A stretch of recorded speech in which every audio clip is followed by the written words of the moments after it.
Okay, so you're going to give me an HDMI cable here? Yes, sir. You guys have audio back there? You guys good? Okay, awesome. Let's see, hopefully this will work. Good, look at that. All right, it's even flipping. Okay, excellent. Okay, so this is going to be super hard for me, guys, because it's like I have to stand on this little blue box of tape, and I am like definitely like a hand waver, move around the room. So I'm probably going to like focus on you guys more because you're closer, and I'm just going to like pretend you guys don't exist. No, I'm just kidding. I probably just won't be able to give you the love that I would normally like to be able to give you guys. So this is actually a talk that I launched for, I think it was Agile 2014, was the first time I presented this, and I did it as keynotes for several different companies, did it as a keynote for a couple of different conferences that I attended. And basically what I'm trying to do with this talk is I'm trying to build an argument for how I think we're thinking about Agile transformation wrong in our industry, okay? So what I'm going to do is over the next hour, 15 minutes, 20 minutes, something like that, I'm going to build a case for why I want you guys to think about Agile transformation differently. So real quick, I mean, is there anybody going through an Agile transformation right now? Okay, anybody not doing Agile at all in the room? So you guys, like everybody else, is like all Agiled out, right? Okay, so how well is your Agile going? Who thinks their Agile's going awesome? Okay, well, yeah, of course you guys do, right? But you know what I mean? So, okay. So who thinks it's kind of going, meh? Just meh. Okay, awful. Okay, there's some hands that didn't go up, so some of you guys aren't talking to me, but that's okay, cool. So this talk isn't just why Agile fails, it's why Agile fails in large enterprises and what you can do about it. And so, as Brian mentioned, my name is Mike Cottmeyer. I grew up in big, complicated, messy Agile. I got introduced into Agile when I was a PMP project manager doing large-scale kind of enterprise Scrum, mixed with XP, mixed with RUP, mixed with PMI stuff, right? It was a really interesting hodgepodge that we were going through. And what we were doing during that time is financial services, if I didn't say that. What we were doing during that time is we were blending approaches together. Because for us, the idea of creating a small 6 to 8 person Scrum team that had like everything and everyone necessary to deliver an increment of product was absolutely impossible. Like we couldn't do it. So we were blending Scrum, extreme programming. We were applying David Anderson's early work in Agile management before kind of pre-Kanban stuff to do program and portfolio management. And just developed a really strong point of view about what this thing can look like at scale. And then Brian also mentioned I spent a couple years with version 1. And what was really formative for me about that time is that in about a 2-year period, I got to experience lots of different companies going through different forms of Agile transformation. Some doing it really well, some doing it really poorly. And then I became like really super focused on what does it take to do this right. And I got really focused on why we were struggling and what the barriers were going on in these organizations. So this is the story I'm going to try to tell you guys. So a brief historical perspective. I hate starting any talk with like the manifesto or anything like that, but it's like there's a little bit of this that I'm going to use as a pivot into the next round of slides. And so if you look at the history of software engineering, right, we've been trying to figure out how to build software for a long time. Okay, and so this slide isn't designed to be like an intro to the history of software development, but all this stuff was going on that culminated about 15 years ago in the manifesto, okay? 17 people got together and they were doing these things that were kind of proto-Agile, and they got together in Snowbird, Utah, and they said, what do these things have in common, okay? And what they came up with was a set of values, individuals and interactions over processes and tools, working software over comprehensive documentation. They came up with customer collaboration over contract negotiation, and they came up with responding to change over following a plan. What I think's fascinating, and this is going to be like the starting place for the argument that I'm going to build, is that if you think about what they were really doing during that time, is that they were getting small groups of people around a table, right, doing things like pair programming, having an on-site customer, demoing working tested software on irregular intervals, right? They're doing burn down charts or, whatever, right? User story cards, things like that. Reasonable, super high level, but right, you guys get the idea. But there was all this stuff going on that got codified into a set of values.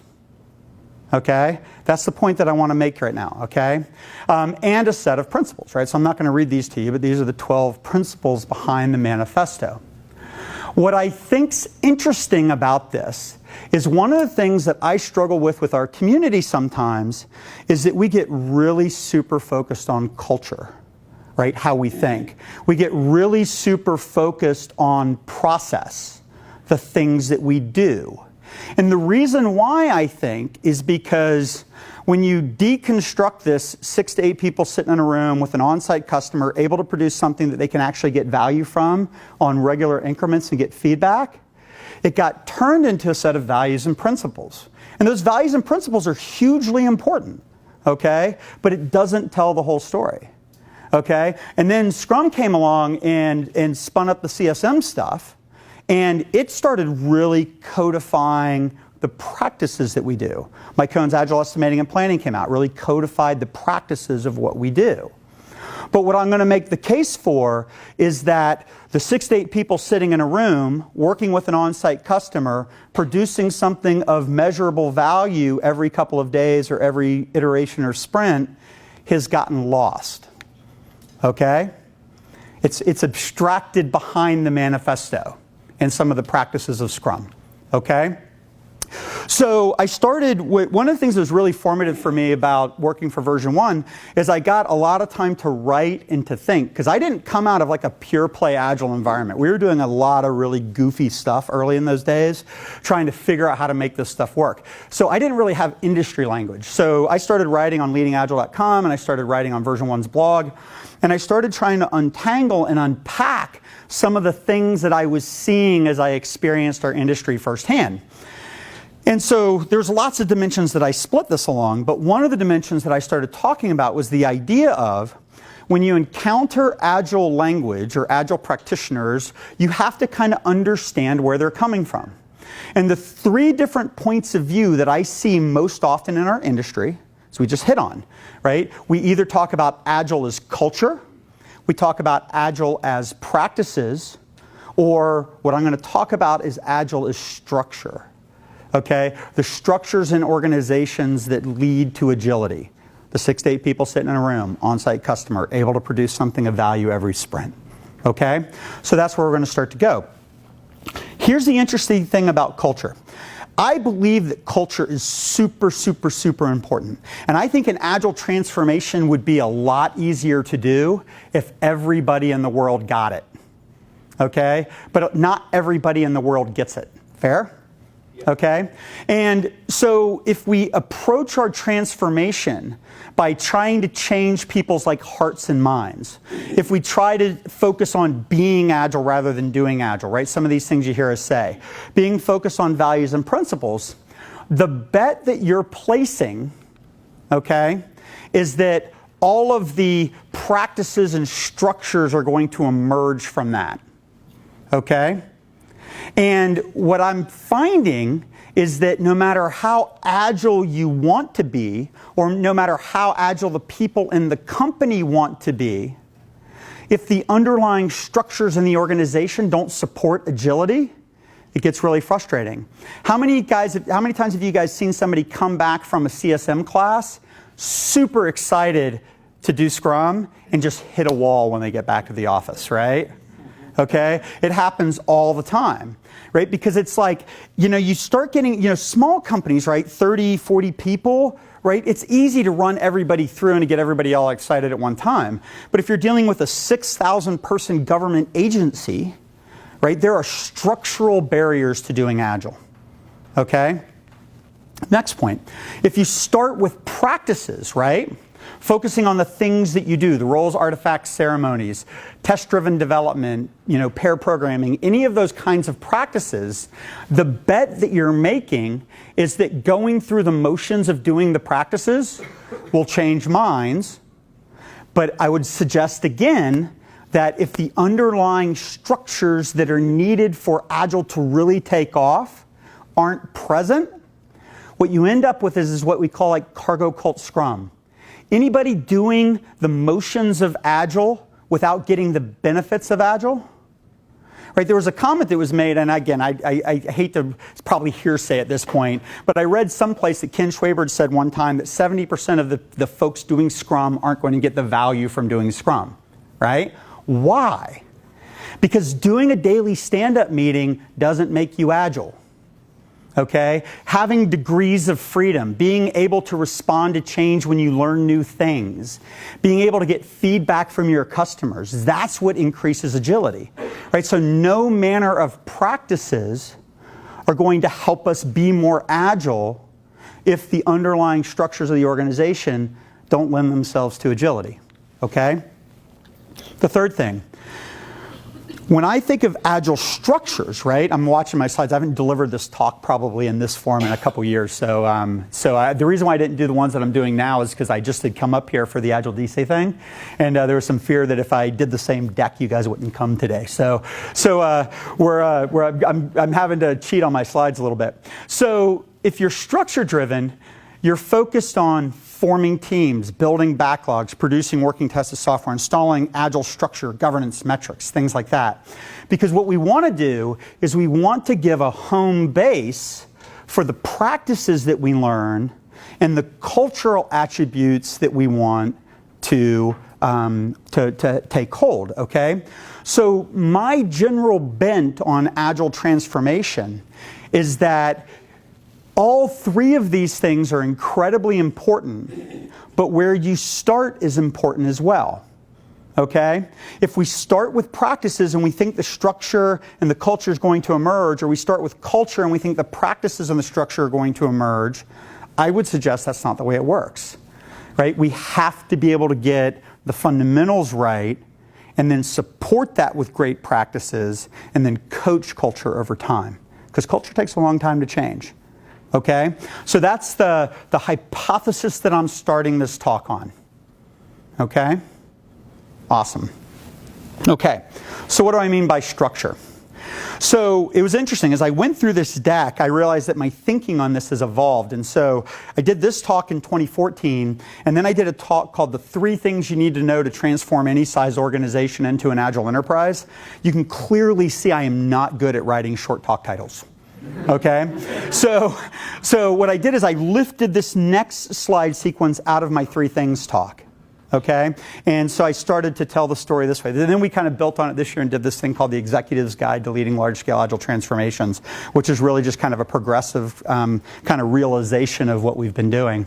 And so when I talked about the things in Agile that have gotten abstracted behind the manifesto and the practices of Scrum, I would suggest are these 3 simple things: teams, backlogs, working tested software. Okay? If you don't have those 3 things, nothing you do with Scrum is going to work. No cultural change that you guys want to install is going to happen. Okay? That's what I'm banking on for the next hour or so. So what do I mean when I talk about a backlog? I can't tell you how many people I say, do you guys have a backlog? And they say, yeah, of course we have a backlog. And then I ask what it is, and it's just this series of like thematic things that the product owner wants to build. Okay? They span sprints. They can't be done in a couple days, right? The team can't swarm around them. Or on the other extreme, what we get is a bunch of engineering activities in the backlog. Okay? When you press a room and you say, what is a backlog? Right, I always go back to the Mike Cohn, Bill Wake stuff, INVEST. Independent, negotiable, valuable, estimatable, small, and testable. Okay? Things that you can pull one in, take another thing out. Valuable in the language of the customer. Small, can be done in a day or 2. Testable, I know when I'm done. Right? And then estimatable, I need to know how big it is if I'm going to pull it into a sprint. And when I very first did this, I can't remember if it was one of the Scrum gatherings or if it was at Agile 2014, but I had 500 people in the room, right? And I said, who in the room builds backlogs like this? Not one person built backlogs that way. What is that? Really? Yeah, not one person. Okay? Because what you find is that in most large organizations, the infrastructure, decision-making, roles and responsibilities is not incredibly clear, right? Who has to come together to build that backlog? Okay? Because most large organizations fall into the trap of the next thing, right? How do we form a complete cross-functional team? What does that even mean at scale? Okay? So back in the day, I had always read 6 to 8 people, everything and everyone necessary to produce a working tested increment of the product. Okay? Well, what does that mean when I've got 400 people all working across the code base?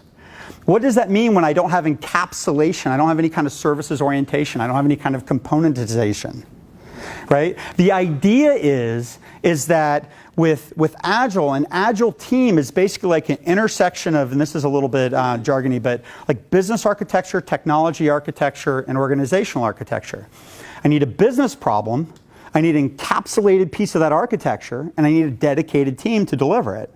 And when you have that, right, put a product owner in front of it, right, and maybe you're good. But most large organizations, due to technology challenges, organizational challenges, business process challenges, all those kinds of things, can't form the kinds of teams. That same 500 people, how many people are forming that kind of a team? Nobody in the room raises their hand. Maybe 3 or 4, but like not a lot, right, given the size of the room. Okay?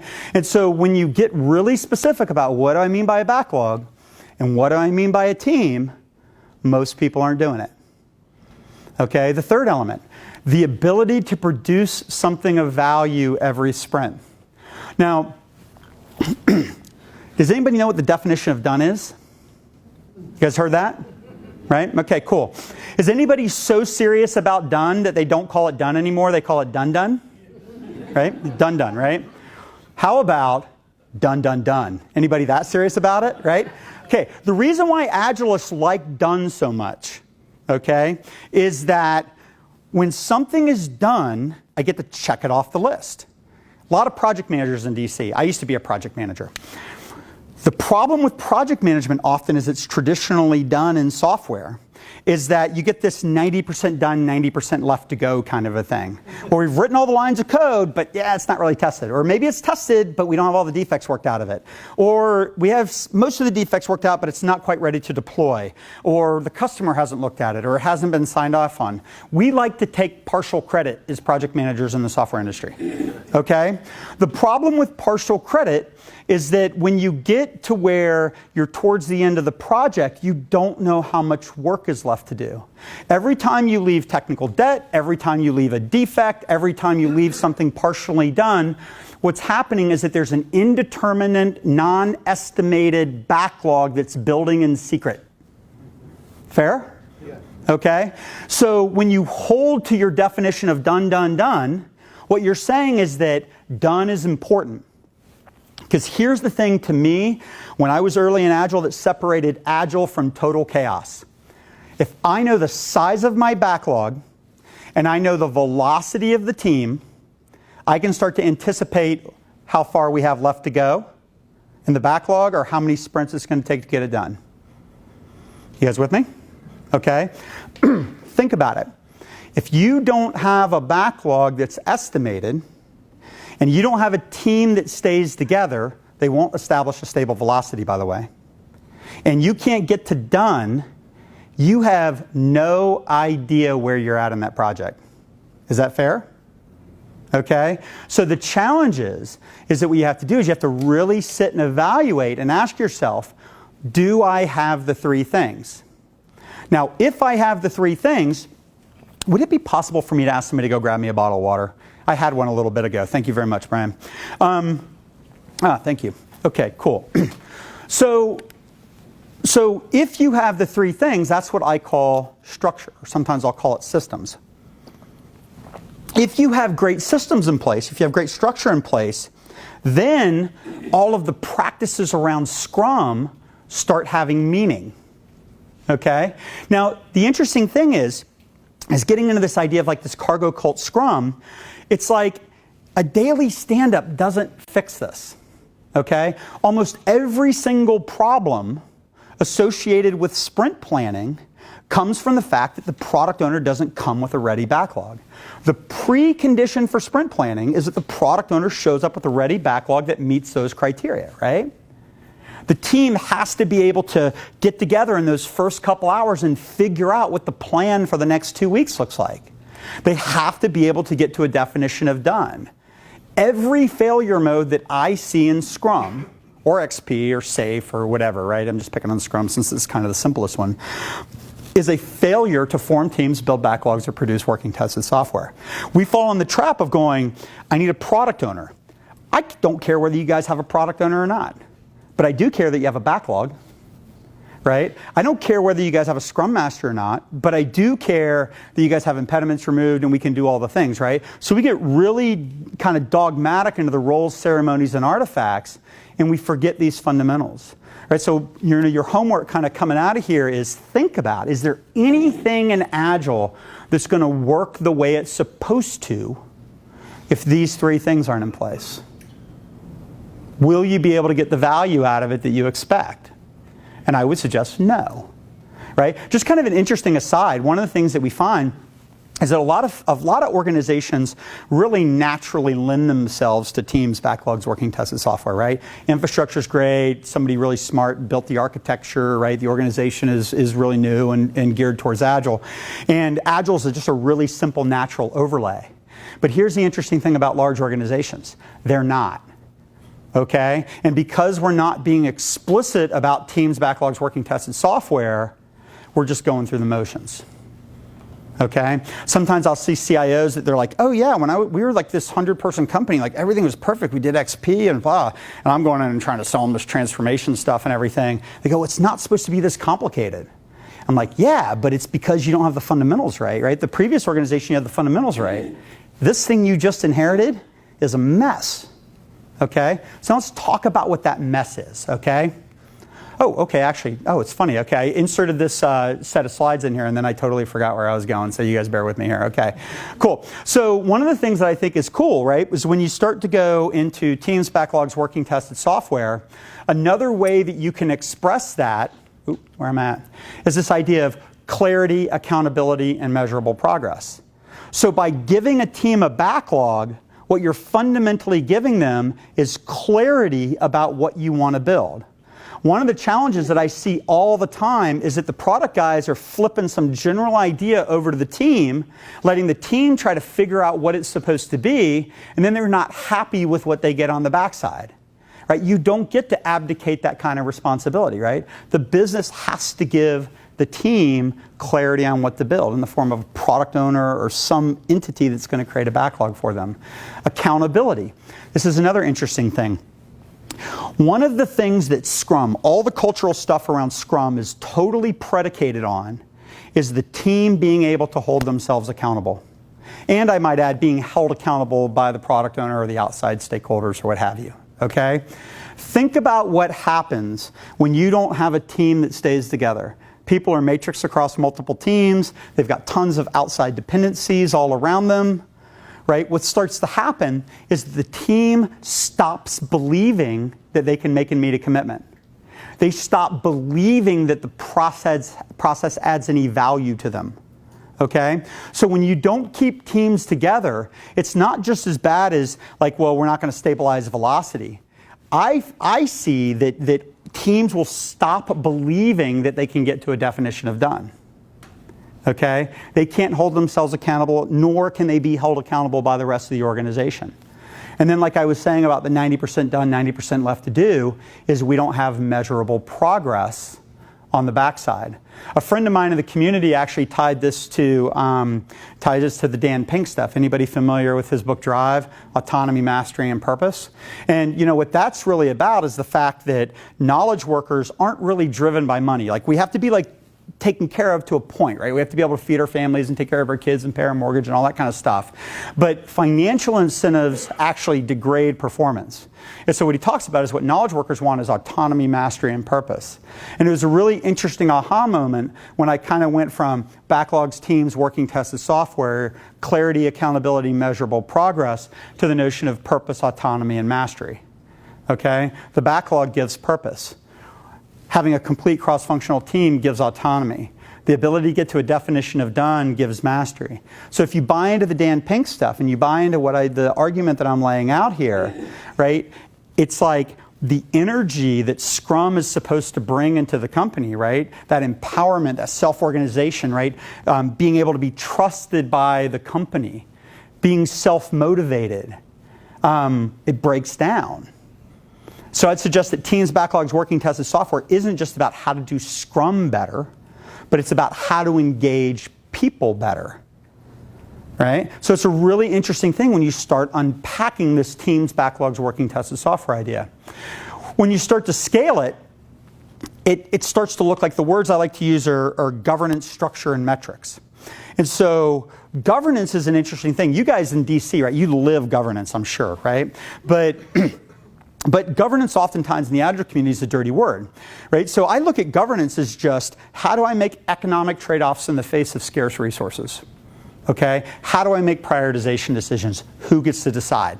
Okay? If you look at what SAFe is just a governance framework around Scrum, give or take, right? Same with LESS a little bit, right? Same with disciplined Agile delivery. All the scaling frameworks are really just fundamentally governance frameworks. Okay? Within them, they have structures. How do we form teams? Right? How do we do the things that we're being asked to do? How do we measure? How do we control? Okay? So teams, backlogs, working tested software, clarity, accountability, measurable progress, autonomy, mastery, purpose, structure, governance, and metrics, right? It's how it all scales up together. Okay? So here's the interesting thing, right? When you get into large organizations trying to adopt Agile, the thing that gets in the way of forming teams, building backlogs, producing working test software, or even structure, governance, and metrics at scale are dependencies, right? How many of you guys have dependencies in your organization? Oh, the rest of you guys are just lying. Come on, seriously, really? Come on. Okay. Can't believe you guys. Everybody has dependencies. Come on. If you're doing anything non-trivial, there's dependencies, right? Okay, so you go into companies, right? And you start to look at the barriers to Agile. And this is like the 8 that came up top of my mind 3 years ago when I was building this slide, right? But things like matrixed organizations. Okay, it's not so much that a matrixed organization is bad in and of itself, but when you have managers that are taking developers and spreading them across multiple projects, or QA testers across multiple projects, or different development resources, or whoever's required to build the product, and spreading them across multiple things, and then moving them around as necessary to load balance the organization, right? You start to violate the principles of forming teams. Okay? You start to think about like, okay, well, where do I go when I have a question? Non-instantly available resources. Having too much work in process, limited access to subject matter expertise, large products with diverse technology. When I first started getting into Agile, we were building large-scale systems of systems in the financial services industry.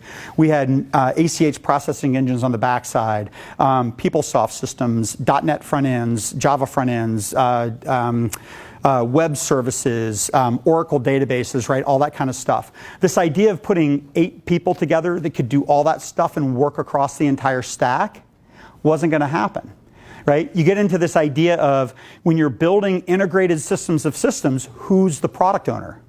Who gets to decide? Because you have a platform strategy and then you have an integration strategy. What you often have is product people at this layer and product people like this, right? Who gets to decide when there's a bottleneck? Okay, so those things are real, right? But they get in the way of us being able to be agile. Shared requirements between teams, technical debt and defects, low cohesion, tight coupling, right? Architectural problems. And one time I was doing a flavor of this talk for a group of CIOs in Atlanta, and one of them kind of bravely raises his hand and goes, "But Mike, that's what I deal with, right? This is the world that I live in." And I said, "Yeah, right? But every single dependency, every single thing you leave in place reduces agility." Think about it. What is Agile, right? Nobody adopts Agile because they just want to do Scrum and they like daily stand-ups, right? Everybody wants to do Agile because they believe that it's going to help them respond to change when they learn new things.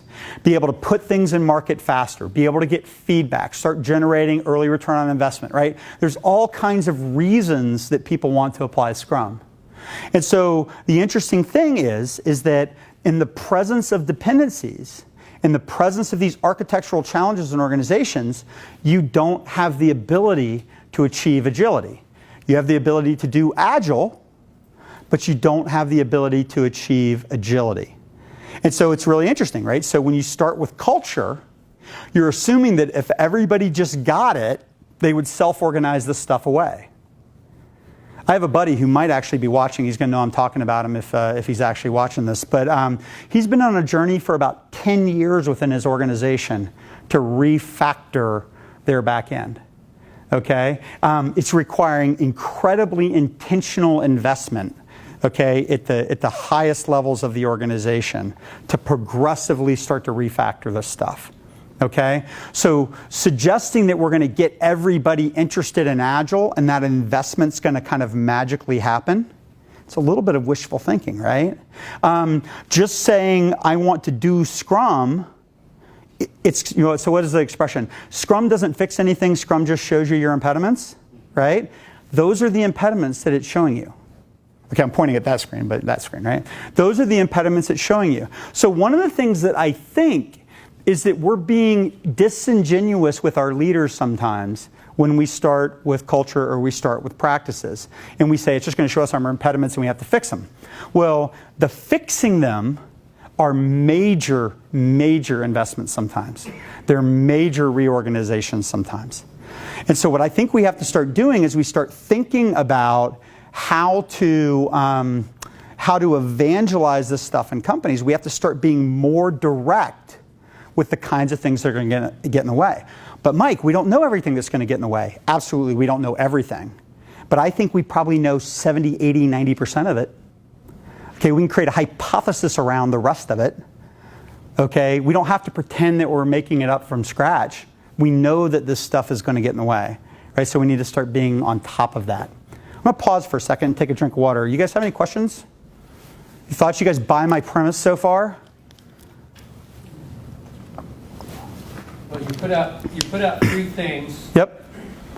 Culture, practices, and structure. You've been talking around where to start. Yeah. I think you're saying start with structure. Is that I am saying you start with structure. We're going to go deeper into that here in a little bit. So I'm building an argument for you, right? So we talk about where does it come from? Where does this culture stuff come from? Where does the practices stuff come from?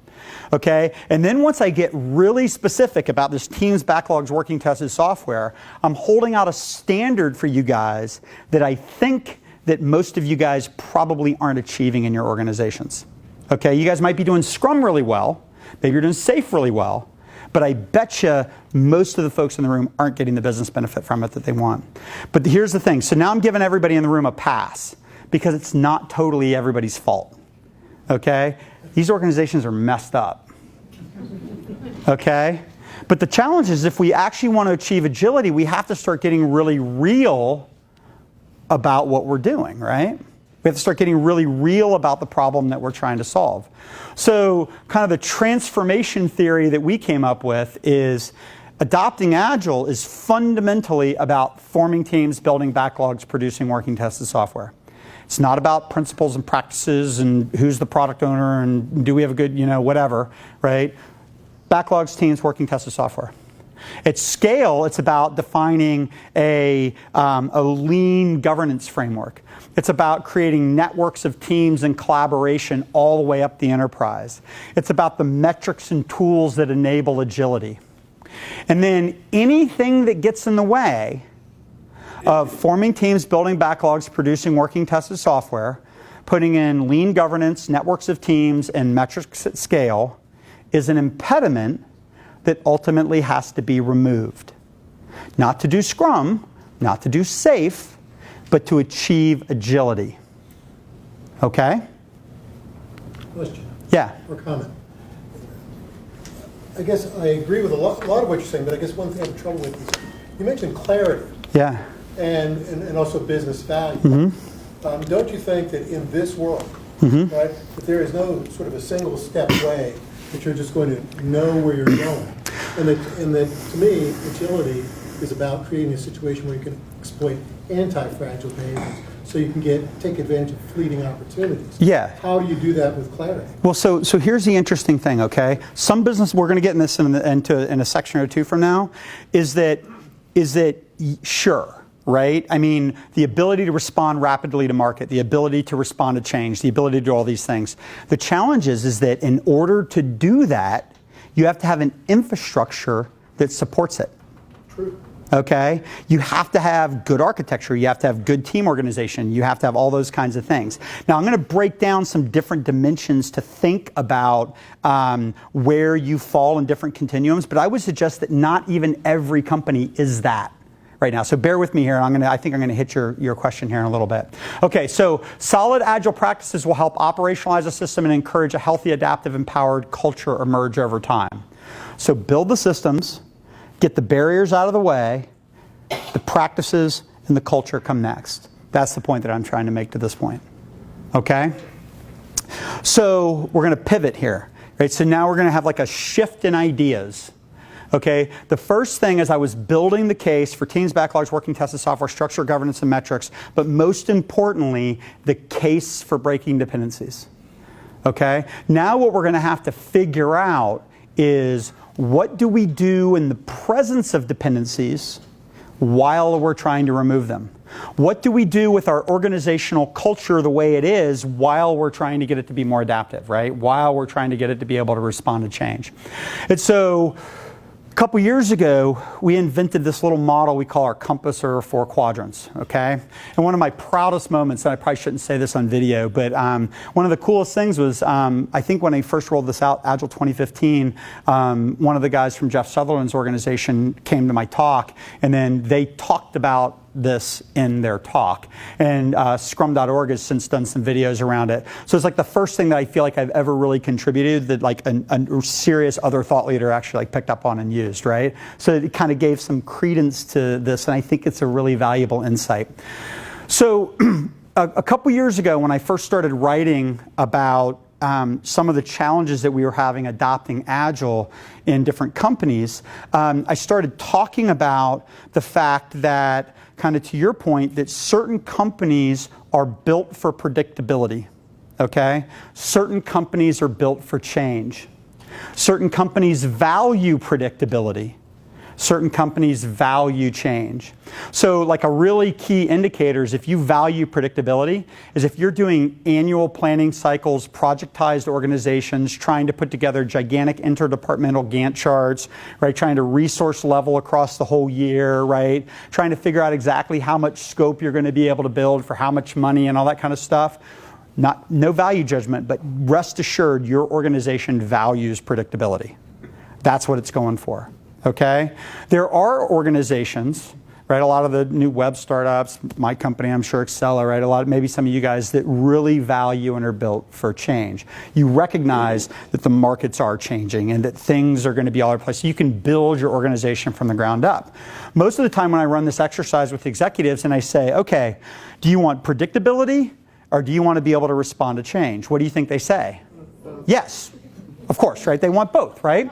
And so the only thing we want people to recognize at this point is that the more you strive to get predictability, the harder it is to respond to change. Okay? The easier you make it to respond to change, the harder it is to make and meet commitments. Okay? There's a tension, right? So one of the things you try to do is just get executives to reconcile that there's a tension. Okay? And so most of them can do it, by the way. Yeah. So on the vertical axis, we talk about emergence versus convergence. And those are unfortunate words, but I can't think of any better words to use. And we've tried a bunch of them, by the way, so don't like send me emails with suggestions, right? I've just decided I'm going forward with this, right? But emergence for me is like Google, right? If you think about what Google sells, they sell data. They sell advertising. What does Google build? Right? All kinds of stuff, right? What do their products do? All kinds of things, right? Whatever the market will bear so they can collect your data and sell it to people and sell you advertising is what they build. Doesn't matter. How many government contracts are there that it doesn't matter what you build for your customer? So probably not many is what I'm hearing, right? So here's a bucket of money. Just go build me whatever you think's cool. Right? Inspect and adapt in the market, missile system can do whatever it wants to do, carrier can do whatever it needs to do, right? All that kind of stuff. So on the other end of that extreme, talk about the idea of convergence, right? And so certain markets value emergence, right? Very lean startup, inspect and adapt, figure it out as you go, kind of like what you were talking about. And then on the other side, other markets value, I call it convergence because at the beginning of a project, no matter how much we think we know about it, there are aspects that we're figuring it out as we go, right? So we're taking a ton of risk and uncertainty and we're trying to converge upon a time, cost, and scope outcome that's acceptable to the customer. So emergence is I start with a business goal and I can build whatever I need to do to solve it. Convergence is I start with risk and uncertainty and I'm trying to drive towards a time, cost, and scope. Okay? So when I started writing about this, I started writing about the nature of organizations and the nature of markets. And then I kind of accidentally coined this idea of the predictive convergent organization and the adaptive emergent organization. And kind of to your point, what I was thinking about is in the upper right quadrant, the adaptive emergent, that's where us as Agilists, we want everybody to be. Okay, because in an adaptive emergent organization, we don't value making meeting commitments. We value responding to change. We want to do the best thing for our customer based on what we know today, right? All that kind of stuff. Greatness, right? On the other side, the predictive convergent organization, I was talking about companies that are built for predictability, trying to make and meet specific commitments, right? There are companies like that. Okay? And as Agilists, a lot of times what we're trying to do is we're trying to sell an adaptive emergent way of doing business to a company that values a predictive convergent way of operating. That's why it feels like a cultural thing. Okay, sometimes, right? If they just saw it, right? If they just could get it, right? They would get it. I'm telling you, I don't see a world in which government contracts are written that way, right? I mean, there's going to be a place where companies want to make and meet commitments, okay? And so as I was building this out, I was thinking about predictive convergent and adaptive emergent, and then I had this aha moment one Sunday morning. I went up to my office and I wrote the quadrant and put these things on the axis, and I said, okay, we have two squares on a 2x2 grid, right? Do the other two exist? And it was fascinating because when I filled them in, I came up with predictive emergent and adaptive convergent. And it took me a little bit of a while to figure it out, but if you think about it, right, does anybody work in a company that values predictability, has all of the structures and everything for making all the planning, right, all that stuff, but stuff's changing all the time? Does anybody work in that kind of environment? Okay, yeah. So the words that I started off using is that's an irrational place to be. Right? You can't make and meet commitments if you don't know what you're building and it's changing all the time, right? You just can't, okay? And so some words that we've used over time are things like ad hoc. Somebody came up with a really good one that's way more politically correct called heroic, right? A heroic organization.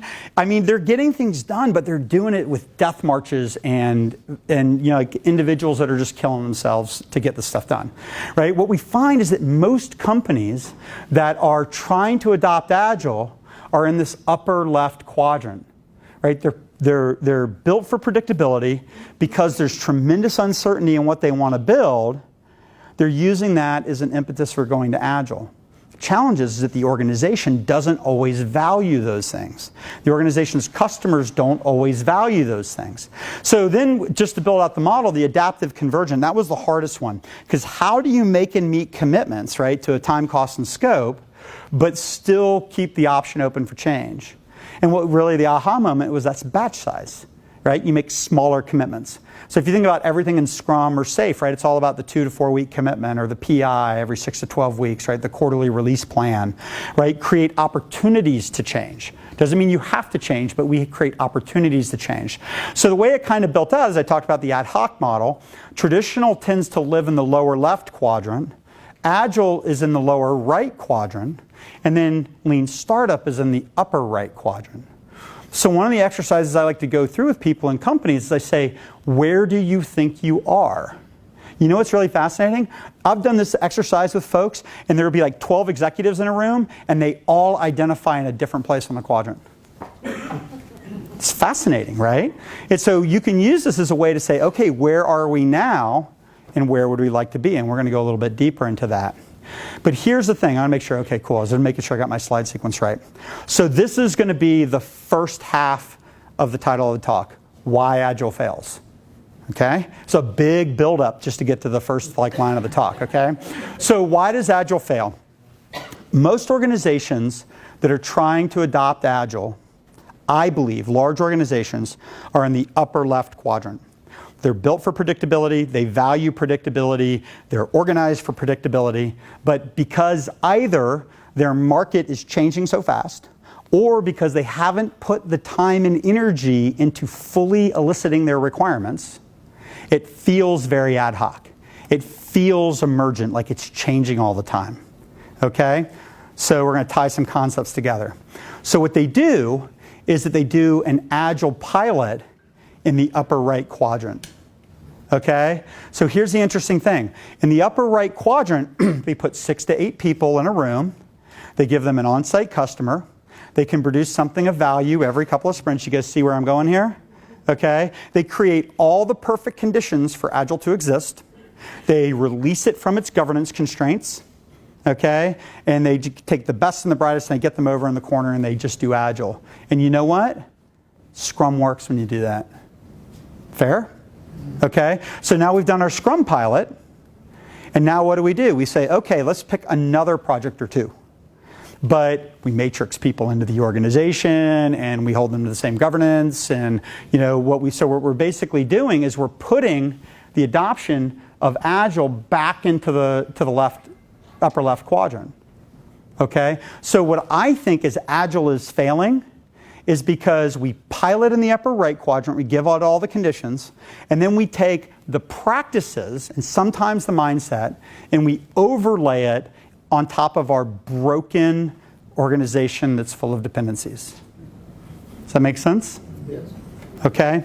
And so the next part we have to try to struggle with is what do we do about it, right? How do we overcome this? Because the inarguable set of truths that I'm trying to anchor on is if we believe that it's teams, backlogs, working tested software, if we believe that true agility comes from breaking dependencies, not by applying Scrum, okay? How do we get to a greater, better organized, dependency-free environment over time? Okay? And so when we first started kind of trying to untangle this, we've gotten a little bit more mature around it, is what we started talking about was this idea of, in the upper left quadrant, it's incredibly low trust.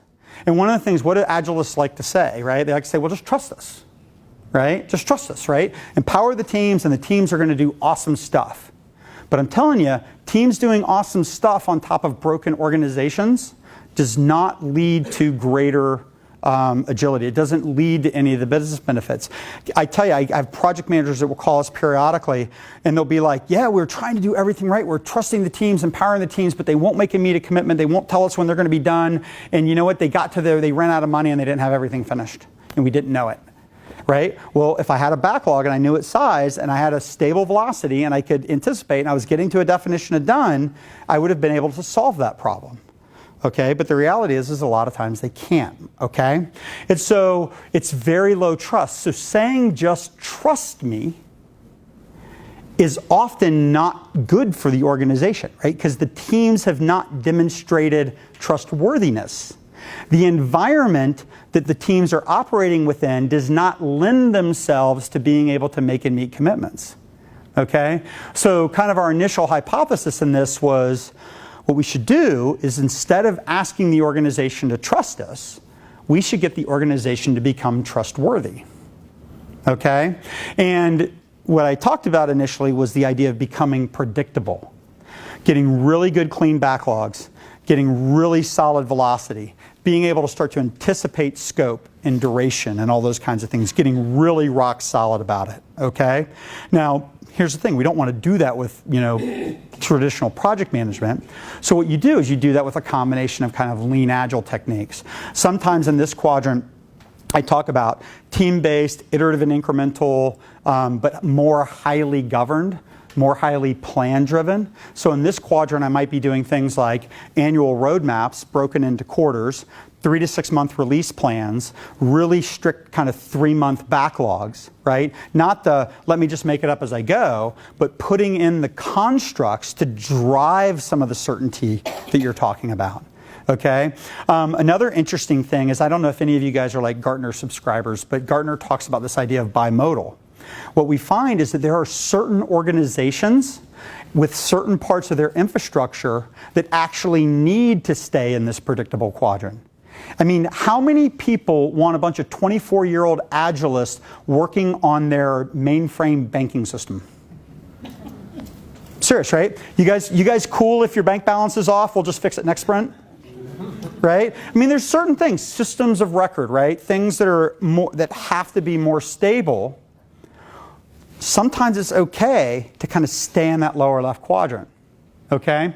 For the things that want to move, right, as we move to the right, we start thinking about how to reduce batch size. Right? That's through a combination of program and portfolio management changes. Sometimes it's release management. Sometimes it's breaking dependencies. Sometimes it's technical architecture, testing practices, DevOps, things like that. Right? That's what's required to move over to the right. And then as you move up, and you actually have fully decoupled teams operating around autonomous increments of the product, now we can start to think about doing more disruptive innovation within those platforms. So what's interesting is that as a group of practitioners, what you guys have to figure out is which quadrant are you in and which quadrant do you want to get to. And what's interesting is sometimes that's not driven by you guys, sometimes that's driven by the people that are paying the bills and what they're willing to invest.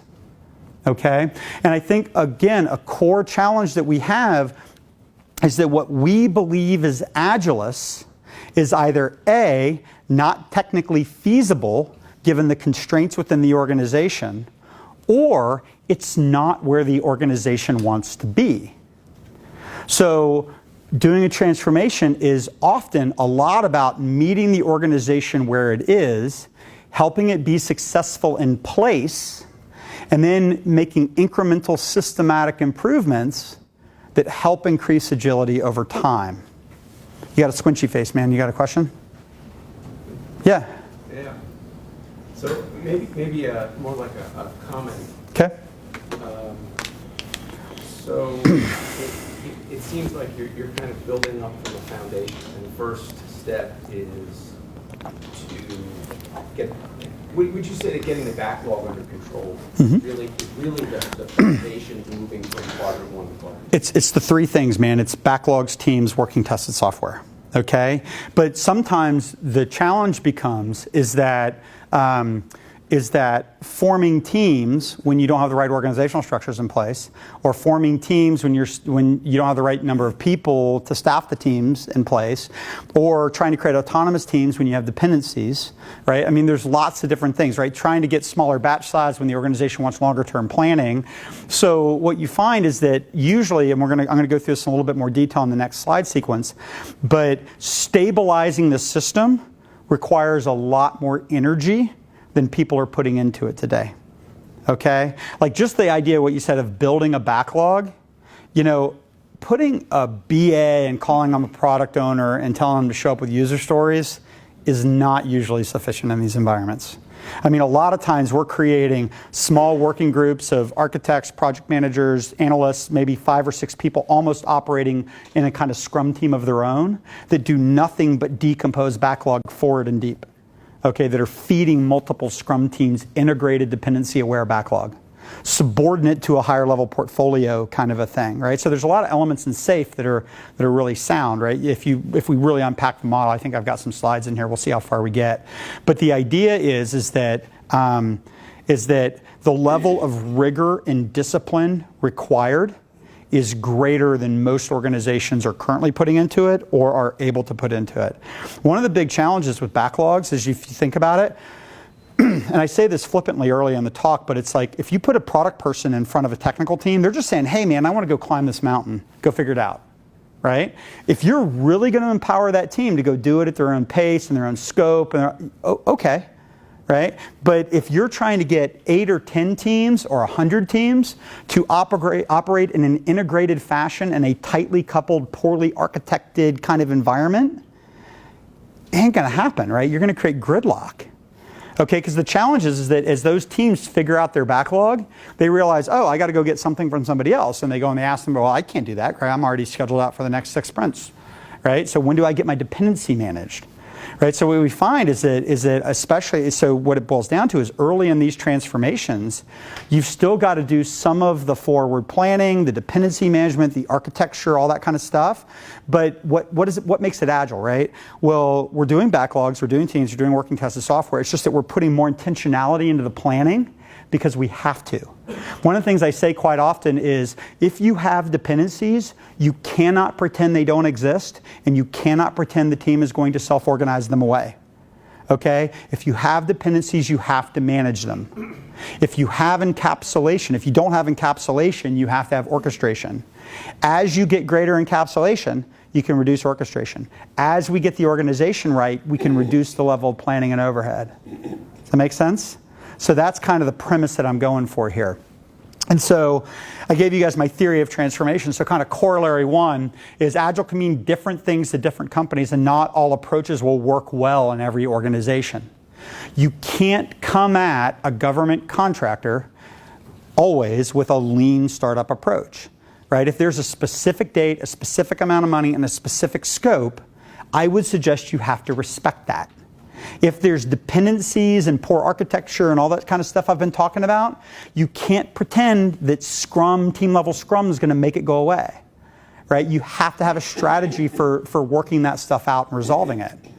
Okay? Sometimes SAFE will work, sometimes won't. Sometimes less will work, sometimes it won't. Sometimes it's just lean agile program governance on top of Scrum.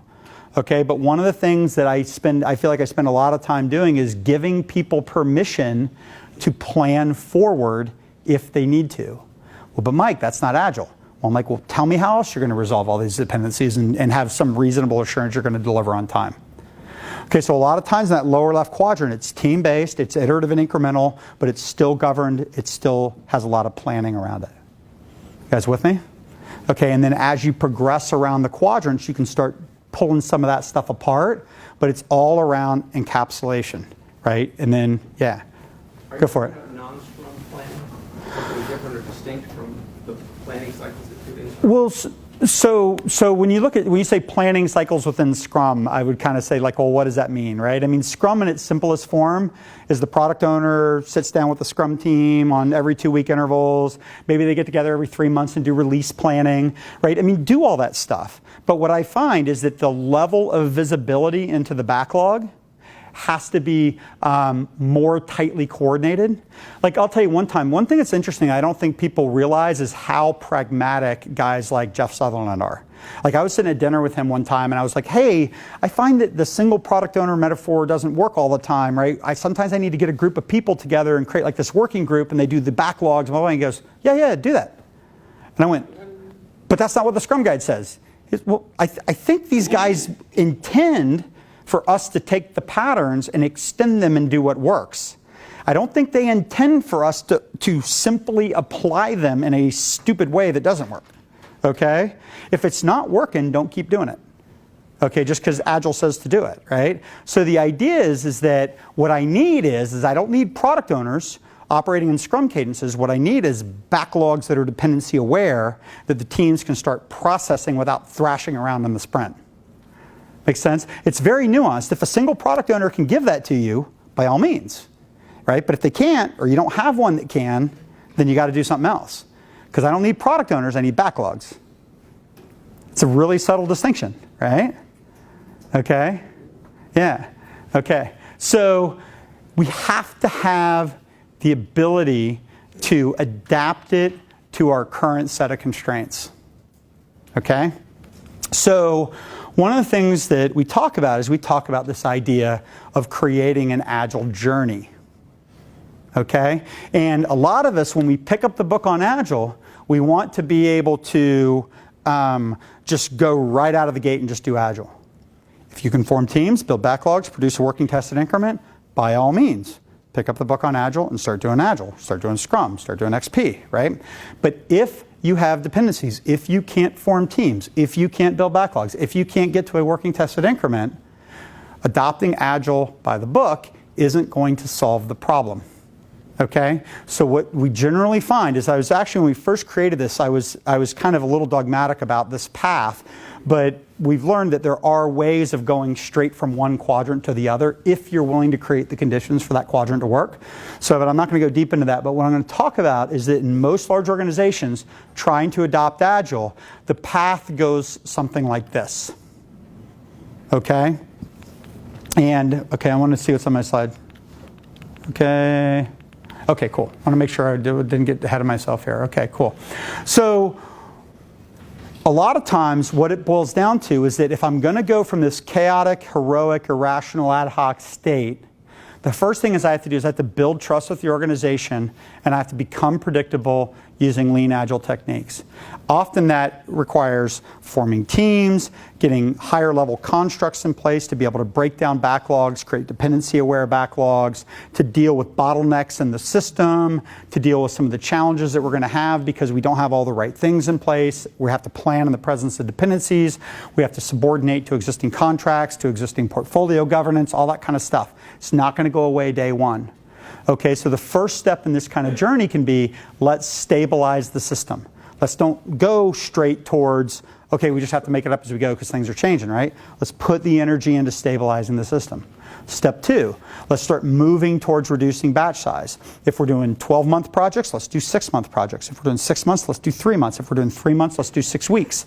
Okay, what kinds of things have to improve in the system to be able to deliver or plan more frequently? Sometimes that's technology practices. Sometimes it's release management. Sometimes it's a little bit of DevOps. Sometimes it's a little bit of working with the organization on program and portfolio governance. Lots of different ways to attack that problem. But step 2 is we've stabilized, now let's get things in market a little bit faster. Okay? Now, there's going to be a lot of organizations, as I mentioned, banks, mainframe platforms, systems of records, Gartner Mode 1 kinds of things that probably don't ever need to be any more agile than this. And if that's your level of agility, that is probably okay. Okay? Because here's the thing. You can get a lot of this agility without doing like major refactoring of your platform. Step 3, if you really want to start unpacking this, we have to start making platform changes. Services orientation, componentization, breaking the app into smaller feature sets, right? Whatever that means to you guys to decouple. Usually where heavy DevOps comes in, legacy refactoring kinds of things. Probably not all of your organization needs to go through this step. Maybe it's just the strategic pieces that need to be pulled out and decoupled. Right? There's ways of kind of thinking about that. But step 3 is kind of that hurdle to get through if you want to truly have team-based kind of organizations. Now here's the interesting thing. What I think SAFe is doing is that SAFe is taking these upper left chaotic kinds of organizations and it's putting a planning wrapper around the value stream. Does that make sense? Okay, it's basically saying this is the thing you're going to deliver. We're going to do these big room planning sessions. We're going to get everybody into the room to do that. And what it's basically doing is it's saying, okay, dependencies are going to live here in the center, okay? And we're not going to try to break them or refactor them, at least just not being explicit about it. And we're going to wrap it in this planning thing. That's why SAFe is so big and heavy and requires so many more roles and so much more definition. It's like SAFe gets kind of mocked in the industry sometimes by people that like really want small, light, agile. But what Dean's pragmatically doing is he's saying dependencies exist. We got to wrap them and we got to deal with them. Okay? Yeah. So in SAFe, you've got this PI planning session, which is when you're supposed to find all the dependencies. Yeah. But in the real world, with a dozen teams working together in one, they don't know. They don't know. Yeah, absolutely right. Yeah. You've got to constantly be proactively finding them for the team. Yeah, absolutely. So that's actually the failure mode that I see most common with SAFe implementations, is that they go through the motions of SAFe, okay, but because the teams aren't encapsulated, they don't have stable velocity, there's too many internal dependencies, those dependencies are not being forward managed very well, that they actually don't find them. So now we're starting to get a lot of people that are really going through the motions of SAFe, but they're not able to deliver on a steady cadence a predictable increment back to the business. Okay? But the fundamental failure mode of SAFe is the same thing that's killing Scrum, just at a larger scale. Okay, it really is. It's fascinating. So if the value stream is truly encapsulated, like if you walked into a company that had 7 or 8 Scrum teams and it was relatively new and they could do the big room planning, or it was a division or a group or something that had true encapsulation, you probably could do that. Okay, but there's a lot of environments where the value streams are even overlapping. Okay, so again, it's all about applying the method into the context it was intended to operate in. If the context is broken, you got to fix the context, right? You don't want to change the process. So there's a lot of failure modes with SAFe right now too. But what SAFe's kind of doing is it's kind of saying, okay, we're going to jump over phase 1, phase 2. We're going to go straight to phase 3 and we're going to stay there. So I would suggest that in some ways, SAFe is ineffective in its ability to forward plan, right? Because you're not going to figure that out in that 2-day meeting. But then it also falls short of agility sometimes because it's not focusing on decoupling, right? How you're forming teams, right? How you're breaking the dependency, how you're improving the system, right? It's a process wrapper. Okay, so I was with a client last week, and it was like they were kind of bought into a SAFe implementation, and we were kind of like crafting some language that said, okay, this is what it takes to do SAFe well here. So if you don't have the conditions to do SAFe, we're going to have to do some SAFe plus, right, which is the lower left quadrant stuff. Right? If you've got some organizations that need to move faster than SAFe, then we want to start deprecating some of the control as we improve the system. Okay, so we started talking about SAFe plus, SAFe minus, right? And again, I think Dean would agree with that, right? Dean's not dogmatic about any of this kind of stuff. It's us who apply these things in a dogmatic way. Okay, because the challenge is that these guys that are doing methodology, they have to get it so specific that we'll buy it and come to certifications and it can be trained on and all that kind of stuff, which is fair, okay? But at the same time, a lot of times we don't check our brains in with us and actually help to adapt the methodologies the way they're supposed to be adapted. Okay?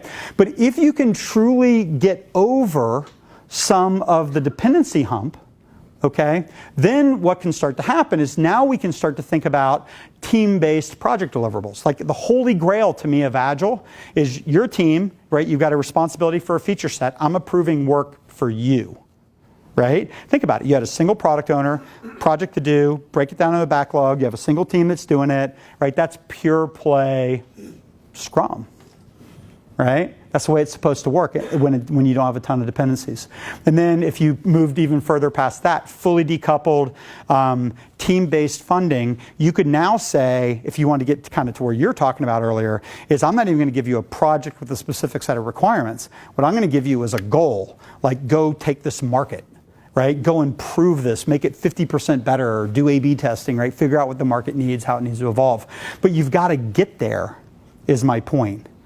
Right? Just trying to change somebody's mindset and wanting them to operate differently, I'm suggesting isn't going to work. You got to improve the system. Okay? How are we doing on time, by the way? Just let me see where we're at. So it's about 8. Do we have 30 minutes or do we have 15? 15? Okay, so I'm going to start blowing through some slides here. Okay, go ahead. Can you talk a little bit about how you decide or what criteria you might think about what parts of the organization you're going to leave along this path? Because not everybody's going to make it, nor should they. Yeah, nor should they. So yeah, absolutely. Think about yeah, so how to leave who where. Yeah, so generally it's like I kind of like last year I went to the Gartner conference and I listened to all I went was the bimodal, right? Because I think bimodal has been talked about very poorly in the industry, and so what I find is that it tends to become like one of the metaphors they used is like APIs and App Store. Okay, they were talking about systems of record versus systems of innovation. So things that are like systems of record, the APIs, the back end, the things that need to be more stable, high volume transactions, right? They don't change as much. Those tend to be candidates for the lower left quadrant. Okay. Also things that maybe they need to change, but because of the expense associated with decoupling, that are or improving the organization, there's certain things that might just need to be left down there on the lower left. Things like mobile, web, pieces of the components that really need to innovate fast, things that actually aren't as much systems of record but more systems of innovation, those things can pull forward. Okay, so I kind of look at Gartner Mode 1 as the lower left, Gartner Mode 2 as the upper right, and then there's going to be some things that are going to have to pass through the middle. Okay, or maybe they pass through the middle, or they just kind of stay over in that lower right quadrant. Because not everything needs to be disruptive innovation. Sometimes it just needs to be small batches and get things in market faster and learn and all that kind of thing. I mean, there's a lot of, it's really funny. Sometimes we think that because we don't know everything, we don't know anything. A lot of people have a pretty good idea of what they want to build. They just need to get really good at figuring out how to go build it, right?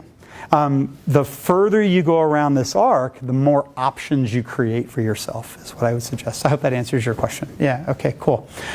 So what I'm suggesting is that organizational change can be mapped out in a way that outcomes are measurable and predictable and economically justified. And so my talk that I did this past year with the Executives Guide was really all around really this one slide. It's like, and the point that I kind of started off with is that even if we want to have a self-organized agile transformation where the organization just inspects and adapts into a better way of working, most of these executives, sometimes these guys are going to the board for millions of dollars to make these changes and improvements. And we have to be better as a community in communicating how we're going to make these changes. What is our hypothesis? How do we know that it's valid? How do we know we're getting the outcomes and the improvements that we said we were going to get for the dollars that we spent? Right? I think that's a fair place to be. And so what this begins to do is that when we think about the nature of transformation as forming teams, building backlogs, working tested software, structure, governance, metrics, breaking dependencies over time, and you start to think about how we map that transformation, what's the start and what's the end, we start to have like a mental model for how we could actually plan our own transformation. Okay? And one of the things I had always kind of heard, and this is another thing that gets really misapplied, is the idea of using Scrum to implement Scrum. You guys ever heard that? Right? Well, generally what that means is like, take all the tasks that you want to do, all the training, all the whatever, and put them in a backlog and do sprint planning and daily stand-ups and reviews and retrospectives and things like that. What I would suggest is that the fundamental, I agree with the idea of using Scrum to implement Scrum, but the unit of value in an Agile transformation is a transformed organization. Right? So it kind of introduced this idea of iterative and incremental transformation. And so to develop a roadmap, and I'm going to kind of blow through this pretty quick here, but the idea is kind of remembering focus on structure, governance, and metrics. Teams at all kinds of different levels of the organization. You'll see a little bit of this reflected in SAFe. This is like a really simple kind of reference architecture. Services teams, product teams, program teams, portfolio teams, collaborative cross-functional teams at all levels of the organization. Okay? What you find is in most organizations, they create some sort of hierarchy, some sort of services layer that gets consumed by some sort of product or feature layer that gets coordinated by some sort of program layer that is subordinate to some sort of governance layer. Okay, there tends to be more of these, less of those, okay? Is it always 3 layers or 4 layers? No, sometimes it's 5 or 6. Sometimes it's 2, right? Don't build anything more than you have to build. But this is the fundamental pattern. From a governance perspective, Scrum is typically the lower tier governance.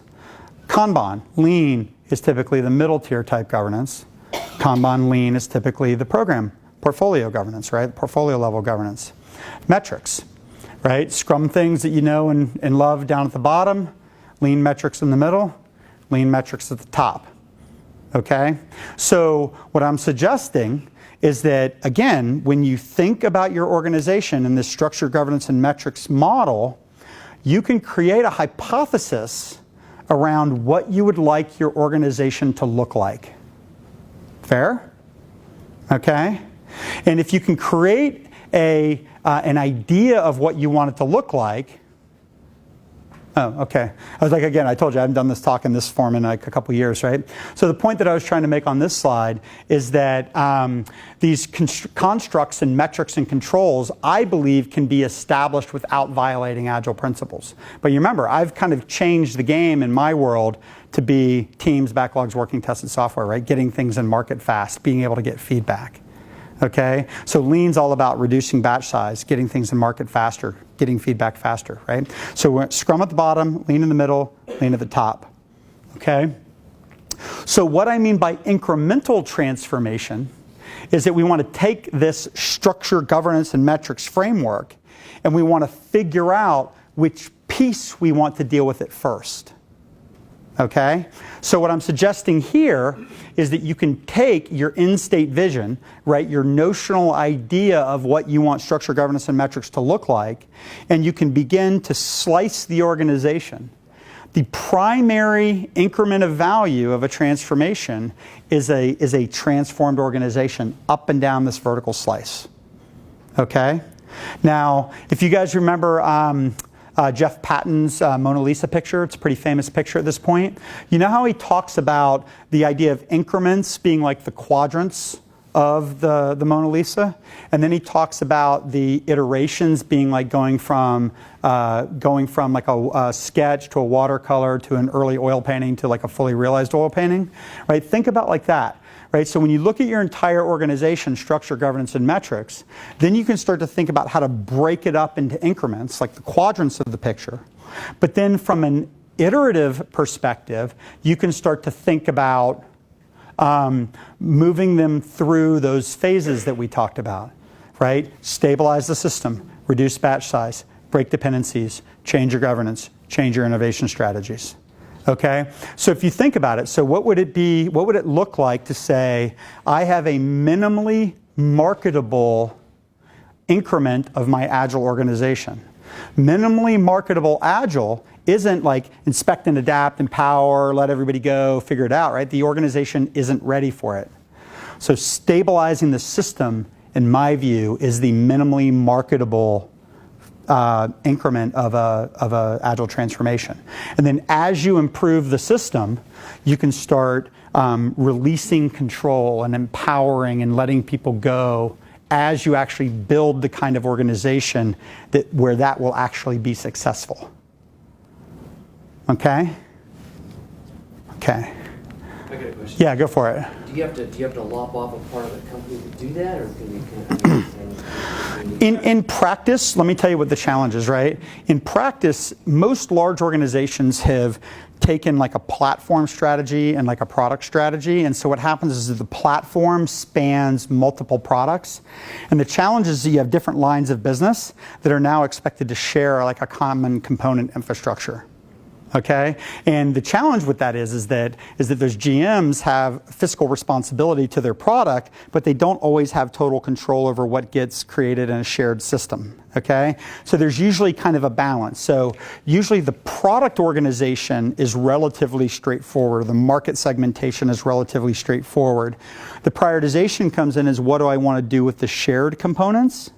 And which is another kind of reason for kind of my case here about this first stage agility, minimally marketable Agile, is that let's say I take this vertical slice and some subset of these shared services, right, that are most closely aligned with this group, right? If these guys are doing my iterative and incremental but more planned governed Agile, and then these guys are still doing waterfall over here, my stable structured Agile will out-waterfall the waterfall guys. Okay? And then what happens is that then you get like 3 or 4 slices stable, working together, then you can move them and progress them together. Okay? So that's kind of how you start to think about it, right? So Agile transformation becomes about, you can actually plan it by saying, we use this word expeditions and base camps. So an expedition is like an increment, base camps are like moving through the journey. So we take an expedition and move it through base camps. Expedition 2, move it through base camps. For 10, 15 teams, you can start to kind of predict, right? How long is it going to take to get everybody trained? How long is it going to take to get these things stabilized? What are the things we need to do to round out the teams? What are the key dependencies that we need to manage or break? What are the key architectural constraints that we need to deal with, right? When you stop trying to make it up as you go and you really start thinking about the problem, you can actually linearize the problem a bit. Now, are we going to learn? Are things going to change? Yeah, absolutely, right? Are we going to make mistakes and have to have feedback? Absolutely, right? But I mean, you can create that hypothesis and really lay that out. And it becomes a really powerful tool for executives in doing change management, because now you can say, okay, this $1 million that you guys have to spend this quarter or two, right? This is how we're going to spend it. These are the things that we're going to try to improve. This is how we think the organization is going to behave differently when we're done. This is how much faster we're getting things in the market. Here's our metrics baselines, right? This is, it doesn't have to be soft and squishy at this level, right? And so Let's see what else I have in here. Okay, so we're talking about iterative and incremental stuff. Organizations can adopt Agile safely and pragmatically by iteratively and incrementally introducing structure, governance, and metrics, and maturing practices and culture over time as we create the conditions in the organization for those practices and cultural things to thrive. Okay? So summary. You got my theory of transformation, right? Form teams, build backlogs, produce working tested software. Anything that gets in the way is an impediment that has to be broken. If you guys are going to leave dependencies in place, you have to manage them. You cannot pretend they're going to self-organize away. I think this is an excellent opportunity to go back to your executives and sponsors and say, this is what's getting in our way. We need to get out in front of fixing these things because it's driving the teams crazy, right? And then kind of these corollaries and stuff like that, right? So we've just all recently gone through that. So what questions do you guys have for me? Yeah. So what do you do if what's getting in your way Yeah. is the customer? Yeah, interesting, right? So, Federal contracts? Who's a government? so no, I figured. Whenever I come to DC, I just assume everybody in the room is government contractors doing work for folks, right? So here's the interesting thing. So whenever I work with any kind of municipality and we have this conversation, the first thing that I ask is I go, how specific are the actual requirements? Okay? And so again, I know this is a broad generalization, but what I would suggest, if you think about like Leffingwell's epic feature user story kind of decomposition, I would suggest that the epics are pretty well defined. I would suggest that the features are probably well defined, but there's probably some room for negotiation down at the user story level. Maybe not always, but I would suggest in a lot of them it's like that. Okay? And so I have this idea, like 5-6 years ago, I started doing talks on Agile program and portfolio management. And one of the things I would talk about often is that if you guys as a government contractor have sold, in effect, a fixed time, fixed cost, fixed scope delivery to somebody, okay, it is in your economic best interest to manage that or you won't be profitable. Fair? Okay?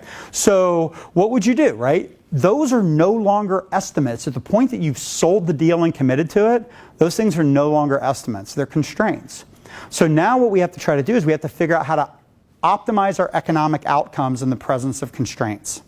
So what that means is that when you create that team, right, that middle tier team that I've been talking about where you get collaborative requirements decomposition, what that team does is it looks up at your epic commitments and your feature commitments and it says, okay, what user stories can I build that optimize my chances of delivering the epics on time and getting all the functionality in. And the reason why the notion of minimally marketable features is so important is because at every step of the way, if I want to optimize my chances of delivering that contract on time, I better be delivering the smallest thing that could possibly satisfy that contract requirement every single step of the way, right? Okay, so what we do is we put that team in place and they're looking up and decomposing down, making trade-offs at this level to optimize chances of success at this level. The challenge is that if you just give it to the teams and say, just go do Scrum, right, without that intentional, constant backlog grooming, then you don't win, right? One of the hardest dates, the hardest things, this wasn't a government contract thing, but I had 8 people sitting in a room for about 4 months, and like it was literally like I got on the ground and it was like, go. We put together the roadmap, we put together the epic plan, the feature plan, and then started aggressively delivering the backlog as fast as we could because we had to keep the Scrum teams busy and we had to get through the rest of the project. And I remember the product owner coming to me one time. She's like, Mike, this is as minimally marketable as it gets. I've taken out as much muscle. We're down to the bone. I can't go any deeper, right? And they ended up going into the hardening period like 2 weeks or something like that. So aggressively make it as thin and minimally marketable as you can. And then at the point that you hit the wall, then you might have to go over the contract, performance or whatever. But there's tactics for doing it. I believe when you're willing to look at Agile as like a lower left quadrant kind of thing. If you're stuck in the upper right quadrant, this is what Agile is, this is the only way to do it, then I don't think you win. I don't think you win when your customers are like that. Yes, sir.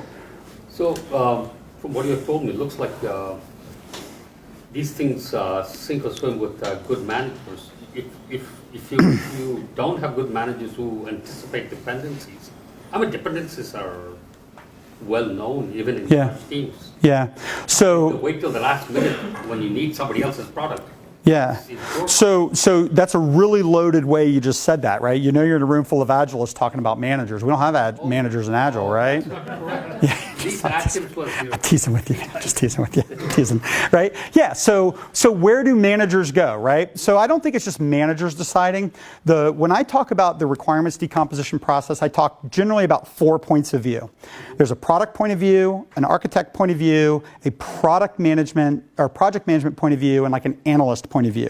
And what I want to do is I want to get a collaborative team in play, and I want them to collaboratively decompose the backlog down and out, okay? Sometimes it makes a lot of sense for the managers to be in that room doing that work, because quite often the managers kind of are the architects, right? They are the people that understand the product. They are the ones that are making those decisions. The trade-off we make with managers in Agile is that we want managers to manage the context, to manage the inputs, to manage the outputs, but we want to empower the team within the cell of the Scrum team. Right? Yeah, absolutely. Yeah, so I tend to unpack that word manager a little bit in this context, but managers often can play those roles.